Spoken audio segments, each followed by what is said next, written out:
Yes. Good evening, my people. Good evening. It's me, Gumsa. We got my boy Gunner King in the building. The breakdown is back. Want to apologize for the lateness, technical difficulties like mad, but we're gonna make it happen because it's what we do here on the Armory TV. So let's get straight into it.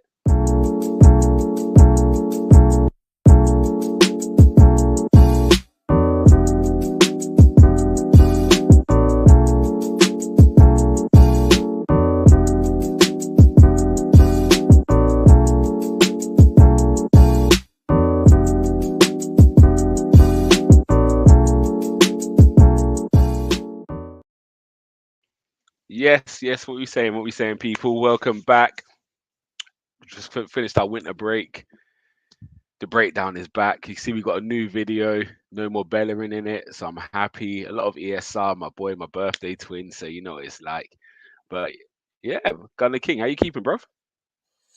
Yeah, not too bad. Just feeling a little bit under the weather, but listen, we move. Just resting up. Bless you. Um, hoping it's not the dreaded COVID, but we'll see, Yeah, man. We'll see. bless you. Hope you're feeling all right. A couple of comments already in the building. We got Karen. Good evening. Yes, evening to you, Karen. And again, sorry for the timekeeping. All on me. My laptop had done an update the other day, and it doesn't like this new Windows, and it's just crashing left, right, and center. And it might impact the stream a little bit because the images don't look as good as previously, but we're gonna make it happen anyway. And we got iTread in the building. Love the picture. Love the thumbnail. There's like old Saka in there.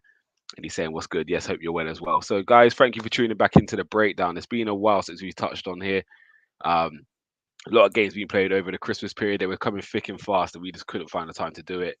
But now we're back, and hopefully it should be back every week. And we're going to focus on the Wolves game. So I've got my guy Gunner King, as you know, always breaking things down everywhere he goes. Like he's tactical know-how. So we're going to get into it, and I wanted to focus on the formation. So obviously, when you see us line up, when you see the team sheet come out, we it looks like a 4-2-3-1, and definitely defensively, I think it's a 4-2-3-1. But I want to Hmm. look at it attacking wise. I'm watching more and more, and was you at the game on Thursday? I was indeed, yeah. Yeah. So I don't know if Yeah. you picked up on things as well. Again, well, me and you were both there. I was really high. So from where I was sitting, I was like, this formation doesn't look like a 4-2-3-1. Um, it certainly looks more like a 4-3-3. Second half, most definitely. Xhaka pushed on a lot higher. Hmm. But there's one thing I picked out when I was watching, and again, I'm not sure how clear this image is gonna be, so please bear with me, guys. But yeah, I don't think it's the clearest of images. You lot might be able to see it in full screen, but if you can see there, I think Lacazette's the interesting one. So if you don't know if you picked up on it, Connor Cody followed Lacazette everywhere, Yeah. especially in the first half. So Flash me if you look when if you look all where the over. referee is, yeah, if you look where the referee is, you'll see Connor Cody's just in front of the ref in the centre circle, and then Lacazette's there, almost playing like in a 10 position. You have Martinelli and Saka hugging the touchlines high and wide. And then either side of Lacazette, you've got Xhaka and Odegaard. And then Hmm. Partey is deeper, like in line with Lacazette. You can see Partey. Um, and constantly we found ourselves in this position. And I was screaming in the first half, either Odegaard or Xhaka to break a line and get forward and almost play on the centre backs. But it was quite telling. So I thought, actually, let me delve a bit deeper into that. Um, because again, Lacazette's pulling Cody wherever he wants to go, and there's a lot of not much space because West brought out. Sorry, Wolves play over five, but you can almost see their back four, and it's like Cody's the one that's allowed to step out. Um, and I think from the second half, you saw Xhaka started playing a bit higher and was impacting the other centre backs. So from that, again, that's just a snapshot of what I was seeing at the time. But I'm Hmm. going to bring up the heat maps because I think this is quite important. And this is why I think in possession we're playing more of a 4-3-3, and out of possession we're playing a 4-2-3-1. So we're going to bring up Lacazette's heat map first. Again, he's playing Yeah. left back at stages, but you can see, yes, he's got that He hot made a spot in few the box. interceptions from there as well. Yeah, he done well, didn't he? Yeah. But you could kind of see Every- his position. It's centrally, but it's kind of in that what you would say a normal number 10 position. Do you know what I mean? Do you agree with that 10 there, comes King? second. Yeah, 10 comes second striker.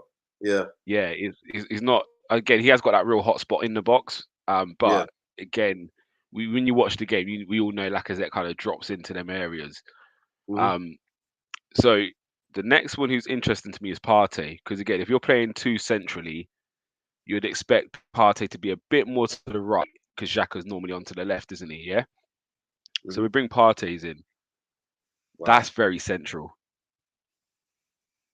it is. Yeah, That's like very, very central. it is. Yeah, and Even it's quite a it's bit of a further. hot spot on the left. Yeah, it's further forward than I would have expected. It's And like I think that was because it's like second half we had them it's like pinned in.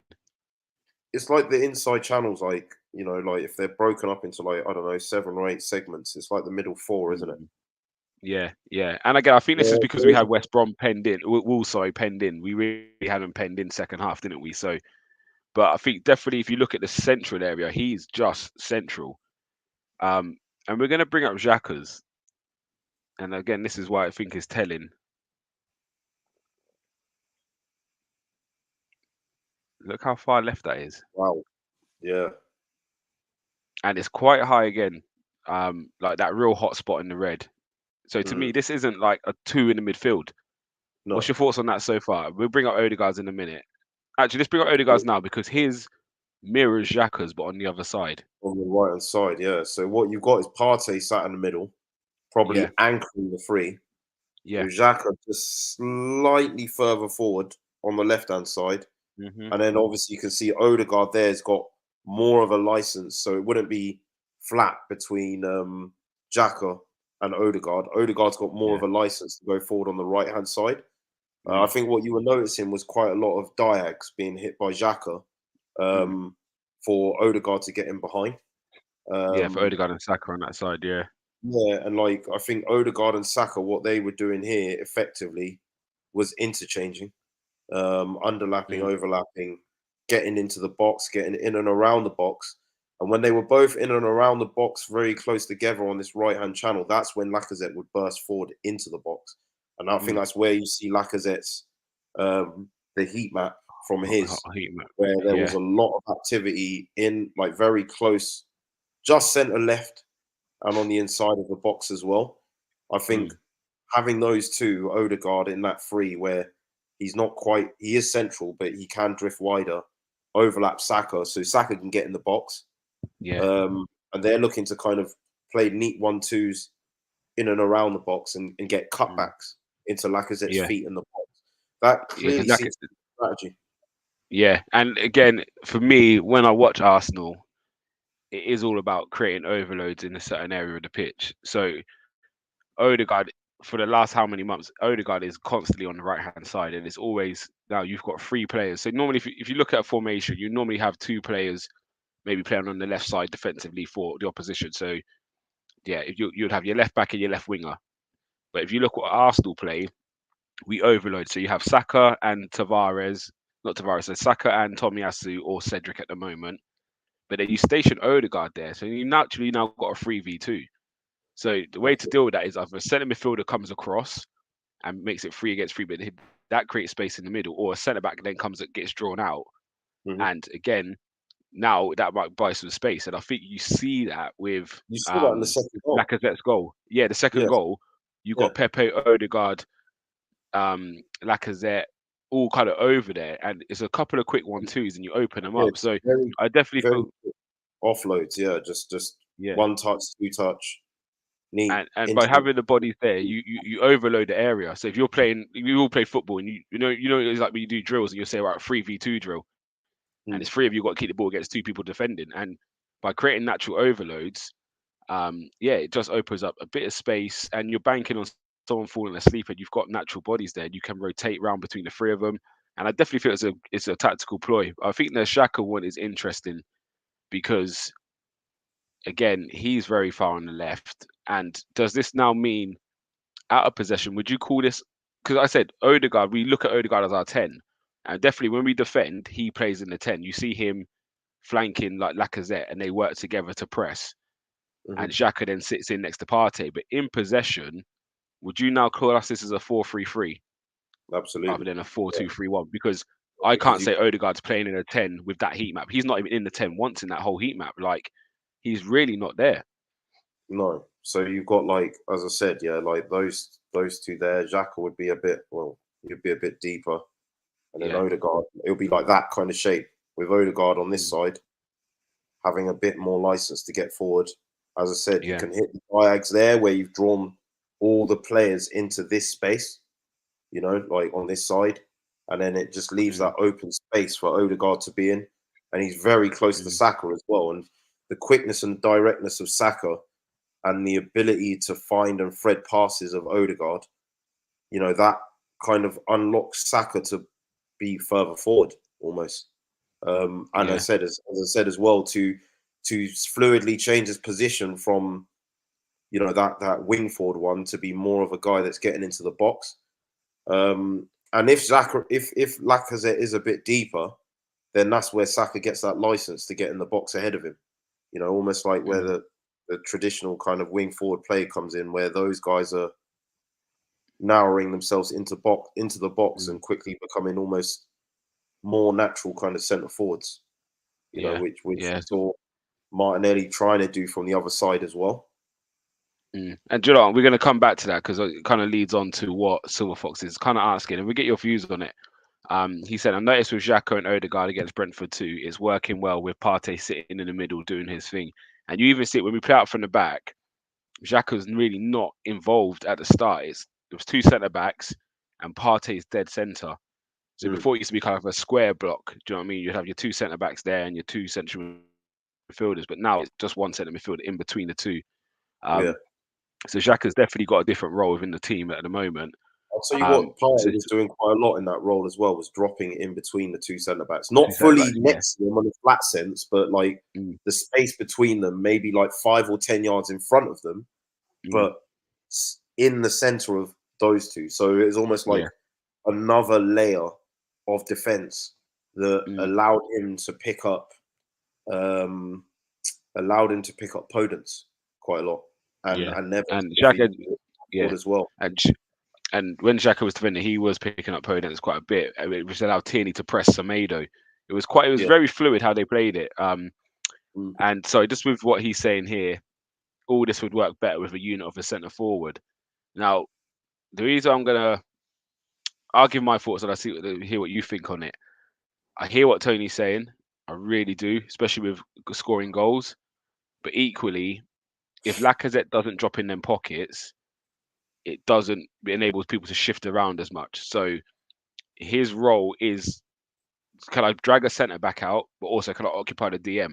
So the Precisely. DM's got to have one eye on him, and the centre back might get drawn. If the centre back gets drawn out, you've now got, as you said, keep saying Martinelli and Xhaka can occupy that space there. Or if Yeah. it's the other side, you've got Odegaard and Saka. So a centre striker standing there, sometimes it's easy for defenders to defend against because I know where you Also, are. that off the And ball movement isn't creating the space mm, for overloads. You know, like it's all about kind of drawing the centre backs out, as you say, out of position, yeah, or committing another midfielder, dragging them out of position and mm, creating the space for other players. Like Lacazette's role in this current system very much is create space for Martinelli and Saka and yeah, Odegaard and Smith Rowe if they're playing. They're actually being tasked as the goal scorers. yeah, This is yeah, like this is the crazy thing about the system. And the thing is, they got what 35 goal involvements in mm, 25 games in the Prem. So they're not doing too shabby a job of it. yeah, Certainly an and, improvement on what they were doing last season. So yeah, like you can see Lacazette's role. Like this is what I just find annoying, you know, like about people just judging him on the output of a goal mm, or an assist, you know, like because it's really about the team getting goals and assists, not the individuals. yeah, And what you saw with Oba is, whilst he is individually contributing goals for Barcelona, you know, and did for Arsenal, it happened at the detriment of the other players around him, and it mm, wasn't consistent enough or large in volume enough, a goal haul, to justify him not being able to bring out and unlock the best of the other players around him. Yeah, no, I definitely hear you. I think you're spot on with that. And again, this is why I've brought this image up. And do you know who I think really would have benefited us in this kind of system we're playing at the moment? Um, because again, I don't think Xhaka's the best going forward. There was a few times on the edge of the box he got the ball and just didn't know. He just can't play quick enough to play them sharp 1-2s. And we saw it for the goal, the second goal. Pepe, Lacazette, Odegaard, boom, boom, boom, boom, one touch each, and all of a sudden we're in. And I just don't think Xhaka has that awareness. But I think Willock in this system would have loved it because I think Lacazette would come and do his role. And if you see the image here again, where Xhaka is, Xhaka could be 10 yards higher there because Mm. Lacazette's, do you know what I mean, brought Cody out and it just needs that third man run. I think someone like an Aaron Ramsey in his heyday would also love this. And we saw it with Giroud. Giroud would take the beatings here, occupy your centre backs. And if you could run in behind me, there's a lot of space for you to capitalize on. Um, so this is where I would, before everyone's saying about the midfielders they want, I do think a dynamic midfielder would be really good, especially when playing teams with five at the back, because you do have to move that back line around. The last thing you want to do when you're playing a five at the back is let them stay in position because it's very Yeah, hard to break down. So it's you can becoming a see more by that again. prominent. I'm not sure. Yeah. And I think Yeah, this picture here was just a nice picture for me because you can see where Lacazette is bringing Connor Cody. And as a centre back, really honestly, you don't really want to be stepping out of there. Do you know what I mean? Because now your other centre back's thinking, do I close in the gap or do I stay wide?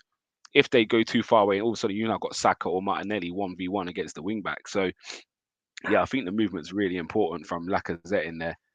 Um, and yeah, I think yeah, you hit the nail on the head with what you said about actually his involvement isn't about him always scoring the goals, but hmm he almost creates the first bit of movement to create space for everyone else to go and occupy. So it's no I was, surprise to me where you're seeing his I, heat map's actually deeper than Odegaard's. Like his heat yeah, map's deeper than Odegaard's. Look at that.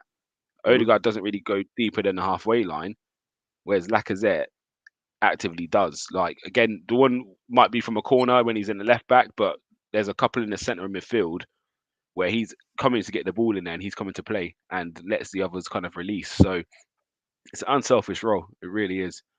mm. Um, and I think it's very important. But yeah, let me get to some comments quickly. Um, let's have a look what we got. So Abdi has said, I noticed Shaka gets forward during our attacks, and he's definitely playing a lot higher this season. Definitely Mm. playing a lot higher than previous years. Well, the Silver thing is, look, Foxes, you know what? Like, I've always maintained that defensively, the biggest problem with Xhaka isn't Xhaka. Defensively, we bought him thinking he was one or expecting him to be able to carry out the role of of one profile of midfielder when he's another. mm, Listen, the mm, guy's not. He's not a ball winner. You know, he's like I would say a regista, come box the box mm, player. You know, like where yes, there are very basic defensive capabilities when it comes to intercepting, but the lack of mobility and the pace of the Premier mm, League has made what limited abilities or attributes that he's got when it comes to intercepting and timing of tackling even more impeded on. So mm. that's where he gets caught out with the rashness. Yeah, but I think, as you're saying, if you're playing him further forward, and I think his pass accuracy was like 92%. You know, his Mm. distribution in that game was really good Yeah, and yeah, was very influential for just like continuation play. You know, like just keeping the ball moving in the right direction.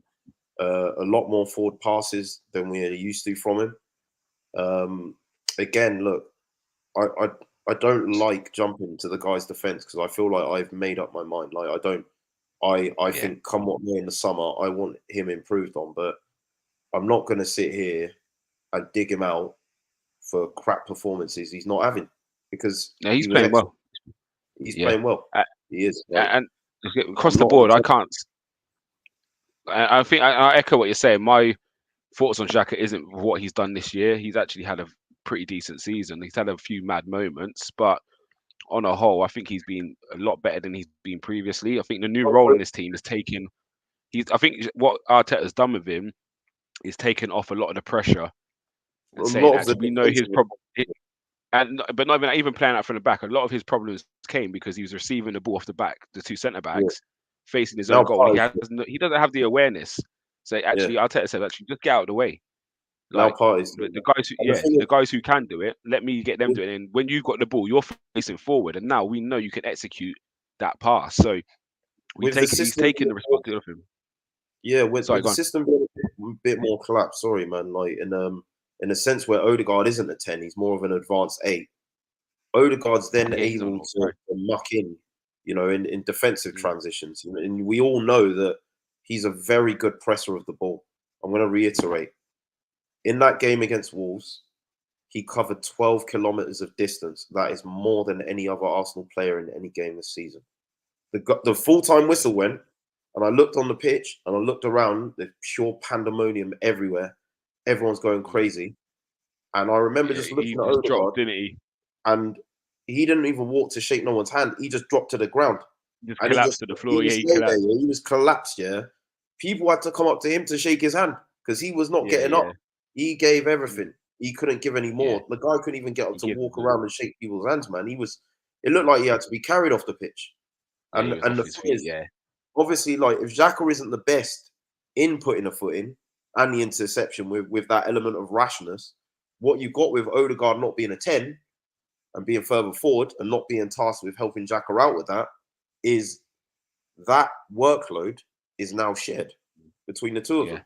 And what yeah. can happen is you can compact the shape like this, yeah, and then they're in front of Party like that. And if there Mm, is like an attempt by Wolves to overload centrally, which Podence was doing, he was nipping in and out of yeah. playing Because I wide think and centrally, is they would go like that and be like, all right, we're going to sit in front of Party. So then Party's got both of it's them got this move. in Yeah. front of him, and Odegaard's got the increased mobility that Xhaka doesn't have as well. Yeah, So definitely. And I think there was only once we got caught out. Xhaka went to press high, and Podence sat in the pocket, and they mm, put it into Podence within a second he's fed it into Jimenez, and he's just pulled the shot wide. And I think from that moment you saw what you then saw was actually it was Tierney who went and pressed Semedo, and Xhaka just literally sat in front of Podence and said, "You can try and play for it, but we're just going to screen it out." And yeah, I think I really tactically we want seem that to be a Podence, by lot the way. more. Our opponents are so If sweet. I was, Well, yeah, yeah, I'll take him. But my what I God, think you're seeing now with Arsenal, and again, this also comes with dominating games. I've been saying it for the last few weeks. We're managing games a lot better. We're actually controlling games now. Um, so earlier in the season, you can't forget Brighton and Crystal Palace absolutely stuck it all over us. And I think was it the Palace game we nicked a draw in the last minute. Lacazette scored. Brighton game we got beat. yeah. Deservedly got beat. Brighton had But 20 shots against us and not a single one on yeah, target. You put a yeah. half decent striker in that game, and we would have We got get beat battered. 4-5. We got Yeah. battered. But what you're seeing now is actually we're controlling every game I've watched us play, maybe bar the Liverpool game, we've actually controlled most of it. Even against City, we controlled that game. And we're now coming out of most games with most possession. We're actively winning the ball higher. And again, I think this stems to the back line, also just being actually comfortable playing one against one. Before, what you used to see from Arsenal was we didn't want to go 1v1, so we're sitting to a deep shape. But what problems that was causing when we won the ball back, we couldn't get out. And that's when I look at the Palace game and Brighton game, we was just hitting long balls because we're under pressure. Their centre backs are taking it and saying, right, we're going to keep attacking you. Now it's flipped. I watched that game and I've never seen Wolves kick long balls like that before in my life. Like Wolves, since they've been in the Prem, have played football and they were just clearing lines. And Gabriel and White was just saying, thank you. We start playing again. And again, when you're then looking at Partey's heat map, this is your defensive midfielder in a free. Look how high he is in that. Look at that. Most of his time spent in opposition half. And that shows me the actual dominance we have of the game, where Partey's playing in that area, not playing in the deeper area. So I feel at the moment, tactically, we're looking pretty good. And I think that comes with us dominating the ball. Do you know what I mean? We're now able to play 10 yards higher. So the importance of that is if you win the ball in that area where Partey is quite hot and Xhaka's very hot, we're already in the opposition half. And that doesn't surprise me why we've got so much possession there at the moment because teams they can't get out against us at the moment. We seem to be being able to block teams in. So yeah, do you feel the Xhaka playing a bit higher, defensively being probably a bit more compact? And I feel we're seeing maybe a bit less of Tierney, and I think maybe that has an impact because I feel defensively we're stronger. So it sounds weird, But I think we used to sacrifice so much defensively. Sorry, sacrifice so much offensively to be strong defensively. But Tierney was your kind of outball. Whereas now it's like actually we've got Xhaka up there, we've got Odegaard who's playing higher, Partey's playing higher, my I front three's think playing higher. I don't I need think Tierney another to be doing them mad rolls, I mad runs think that he another was doing. another thing I think Arteta's considered in that game is the imbalance caused by Tomiyasu not being there, Mm, and not being able to have that usual ability. Like Cedric, as I've said, like he's not like Tomiyasu, who's someone who adapted to playing a fullback or wing back role from naturally being a centre back. Cedric, mm, very much, for all intents and purposes, is a fullback that's mostly played in a back four, sometimes in a mm. five, on both wings. So the difference that gives you in certain defensive situations, like I think, the positional and the defensive awareness of a fullback relative to a centre back, I'd expect the centre backs to be much higher. Yeah, To be able to scan, to be able to anticipate where runs in behind are coming from, to be much better and stronger and more robust in the tackle, and probably one of the most important things would be to have some aerial ability, which is not something that's ever stuck out with me in Cedric. So I think losing Tomiyasu's excellent in all those things. Um, Probably brought forward the rejig, because if you were to use the usual system, which is asymmetric with Tierney getting forward, with Cedric then tucking in, because he doesn't have those attributes or those innate qualities, that creates an imbalance if we get caught on the counter. So yeah, maybe that's why he's gone with the free. Do you see what I mean with Xhaka, yeah. and Tierney's But not quite given the same Tierney, yeah, he's not. license But I think, but I've seen to this get for quite forward? a bit all season. I do feel we've. I think it's just that confidence. I think as a team, we've all played football. I think when you're confident, you're a bit more adventurous, if that makes sense. Like, so you're I not as don't need worried as adventurous when yeah, I play. yeah, that's true.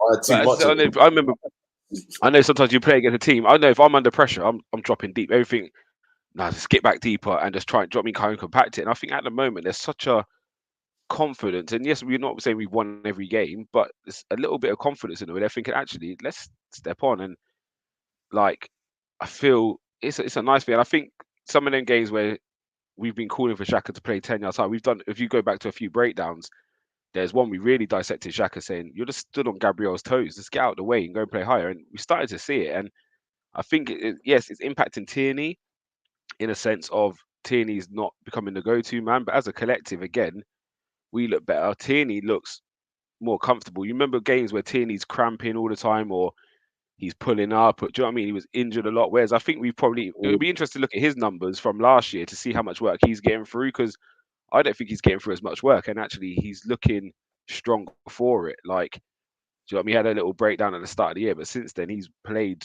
constant. Do you know what I mean? So yeah, I think that Arteta's adjusting slightly. It's not massive changes. It's very subtle. You're talking 5 yards. Do you know what I mean? But the impact And it's they're doing having a is different stuff. being massive. Yeah, and I Being think this is massive. where Arteta is underrated. Like I think Mm, people just, if he's working with better instruments, these little changes can make much more significant of an yeah, impact. Like, and yeah, you just need to be patient. Those tools are going to come. In the summer, yeah, the following January, and the following summer. This ain't no Sunday morning thing. It's not gonna happen overnight. But overnight. some Yeah. interesting facts. This time last season, we had 31 points. We have 45 now. Yeah, we Wow. already we have already accumulated more, the same amount or more points. I think it was at home At home. at Yeah, this yeah, yeah. point of the We've got a season better home record. than we did the whole of the last season. Yeah, and I think we've still got about 7 games left at home. 6, 7 games Yeah, left. So yeah. yeah, that's massive. And I That is think, look, massive. Right. one Sorry, last carry thing I on. Let want me to get do to comments before I afterwards. go, Yeah, yeah, yeah. go for it. A United fan asked me earlier, yeah, because obviously we're going at it head to toe at the moment, yeah. Mm, What we think we need, yeah, to round off the season in the top four place. So what I did is I looked at the last four seasons, and mm, I took an average of the fourth place position. I think it was something mm, like 67 points got it last season, then 66 the season before, then Yeah. 71 and 75 the last 4 seasons. The average of that is 69.75 points. So let's call it 70 points. Now we're on 45 points and we've Yeah. got 14 games left. So what? That's what, 14 games times that by 3, 14, 28, 42 points available. Mm, I think we're looking at 7, 8 wins, 3, 4 draws, like around that, in and around that sort of number. yeah. Seven wins, 3 draws, I think would be a bare minimum. That would take us to 69, I believe, or 70. Mm, Brains fried. I'm not feeling too well still, but yeah. Yeah. I think that's what we got to be looking at. And I Mm. think we did the preview before 3 games ago, the first one of last month. Yeah. We said this 5 games. We said out of 5 we wanted 12, didn't we? And we're and on we've got 9 9. already. Yeah, or I said 13, but yeah, like we Yeah. could call it 12. I think And yeah, we kind of agreed like 12 would be, because we were saying was it the 2 away games we were nervous about, which was Wolves and Watford. mm, Whereas I think now, yeah, it's maybe the Leicester game. You're thinking if you can grab 3 out of that as well. Obviously, not saying we're going to beat Watford, but you would presume we should take 3 out of that. we should, You could we take should. 15 out of that run, because we have got a hard couple of fixtures soon. I think we've got Liverpool, Tottenham, Of course, yeah. Yeah, we Chelsea. Got Liverpool on the 16th after we played Leicester, or the 20th. Yeah, I think they moved it. They moved it to the 20th. yeah. But Yeah, yeah, it's a there's like bit. a free there's like a 3 games in 7 days where they're tough games. So if you can get 15 out of this 5, and then yeah, if you can now take 4 out of that 9 points, again, if you've got Liverpool, Chelsea, I think it's Liverpool, Chelsea, and Tottenham, we got one after the other, something like that. Mm, So if you could take 4 points out of that, be more than happy, John. If you could beat Tottenham, draw with Chelsea, lose to Liverpool, do you know what I mean? After taking 12 to 15 in this 5 game period, I think that's what you're aiming for, isn't it? And we'll be on our way. But right, let's get to some comments quickly. iTreads here, he's saying, yeah, well, Laka still does miss a lot. He does miss some chances. He really does. I wouldn't say he misses a lot. We don't really create that many. Like game against Wolves, he had a lot of half chances. I think there was one he should have done better with. I think it was maybe a header. I think it was that game he should have done better with. Um, but again, for the greater good of the team, what he's doing at the moment is he's creating a lot of space and opportunities for the others to go and express themselves. So, do you know what? As long as we're winning, I'm all for it. Because one thing you will get with Laka is 100% work rate, determination, and he's leading by example. And the boys are following his lead at the moment. There's a real most crucially, togetherness. there are no leaders in the squad, so I don't know who you would suggest being the leader of the team without him. Mm. And I know Yeah, a lot of people will just be like, "We'll give the armband to Tierney." Listen, like I love Tierney. Um, mm, I love all of the youngsters. I just think this is the wrong time to give him the yeah, armband. Middle of a yeah. I season think, when you're in a top 4 race you didn't expect to be in, mm, it's huge pressure to put yeah, on someone of his age. Do it at the end of the season 100%. if you're going to do it. Like I think when Laka goes, then you can kind of blood him into it Move a bit on. more with the pre-season games. Yeah, Like where and, he's captaining and the games thing is, under what pressure. Like you don't want and to. what Laka could have done for you by that as well is Laka might have instilled the discipline, the belief, the work rate from now. So he could be installing this from now to the end of the season, and all of a sudden Tierney just has to carry it on and say, well, this is what we done last year. We're just going to follow that. Whereas if Tierney has to come in and bring that energy, it may not have worked as well as it's working now. So I agree, keep Laka with that captaincy. Um, we address it in the summer. So Ryan Tours here. This is probably one for you, Gunner. Alert. On March the 8th, all sports accounts will be banned on TikTok. So I'm not too sure if you know about that. Maybe you I'm can not give too some sure. insight. I don't know how they will stop that, but yeah, who knows? Jason's here. He said we definitely need an upgrade on Xhaka, but ironically, we are worse off without him. Players I just know wouldn't how see to that wind him coming up. in. It's spot on.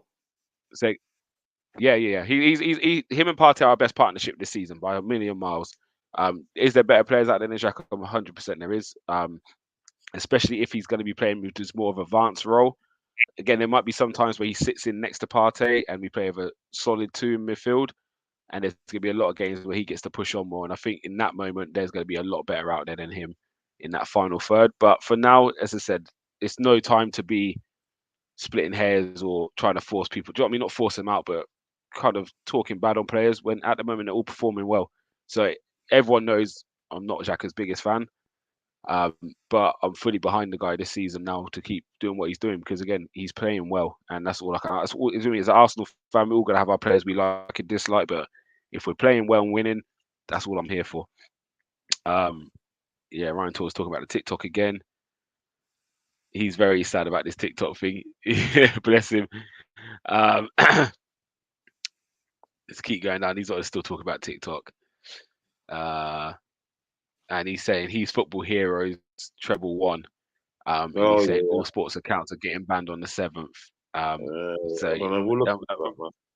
we'll let King do his research because we know that everyone knows that is King's. That's his homeland. That's where that's where he does his best work. It's like Highbury and Henri, TikTok and Gunner King. It goes together. But guys, on that note, we're going to wrap it up. Thank you for jumping back in on the stream again. Sorry for the delay in getting this one on tonight, and also sorry for the delay in the breakdown coming back. Like it was been a busy couple of months, but we're here. We're going to be here every week. Obviously, you got Gunslingers tomorrow. You got a therapy show, I think Wednesday afternoon. You've then got the preview Thursday evening, games on Sunday, I believe, Arsenal Watford, and obviously there'll be a review of that. Then you're going to get the breakdown. Gunner King may have Gunner King Court this week, so I think he's got a Watford fan who might be sticking all over him. So yeah, if you're there for that, you're going to get some Twitter Spaces. There's lots going on the channel. Obviously, King Boo's always on the TikTok. So guys, like just keep tuning. Please keep subscribing as well. Like it means a lot to us. Keep the comments coming. We really appreciate it. Um, and yeah, like hopefully Arsenal could just keep doing what they're doing, one game at a time. And I'm actually looking like I haven't been this optimistic with Arsenal for a long time. I'm looking forward to the game. So for me and Gunner King, we out of here. Have a good evening, and we'll catch you on another stream in the week. Peace. My outro's not playing. Why you not play? There's meant to be an outro right now, but I don't know what happened with it.